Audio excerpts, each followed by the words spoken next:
আমরা অবাক হলাম যে সংসদ এলাকাতেও ছড়িয়ে পড়েছে। তিনি বলেন, আমি যে বাসাটায় ছিলাম আন্দোলনকারীরা সেই বাসাতেও হামলা করে। তারা জানতো না যে সেখানে আমি আছি।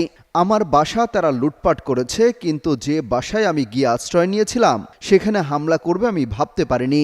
দেখলাম অনেক লোকজন ঢুকে পড়ছে, তারা ভাঙচুর ও লুটপাট করতে থাকে।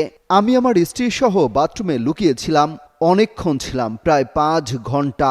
7-8 জন ছেলে ঢুকলো, খুবই আক্রমণাত্মক দৃষ্টিভঙ্গি।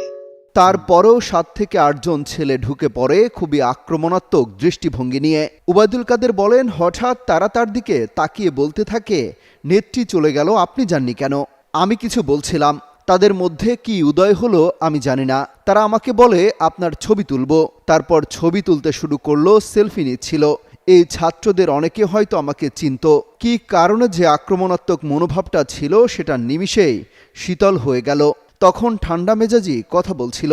এদের মধ্যে এক পর্যায়ে একটা গ্রুপ চেয়েছিল আমাকে রাস্তায় সেনাবাহিনীর হাতে তুলে দিতে। কেউ কেউ আবার এটাও চেয়েছিল যে জনতার হাতে তুলে দিতে। কেউ কেউ আবার এটাও চেয়েছিল যে জনতার হাতে তুলে দিতে। এ সময় মানসিকভাবে ভেঙে পড়েছিলেন তিনি।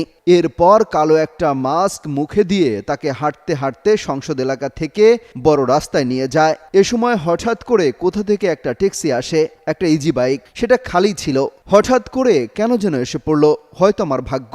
এরা দুজনে আমাকে ও আমার ওয়াইফকে নিয়ে অটোতে উঠল আর বলতে লাগলো, পথে তো অসংখ্য মানুষ, চেকআপ সব জায়গায়। বলতে লাগলো, আমাদের চাচা চাচি অসুস্থ, হাসপাতালে নিচ্ছি।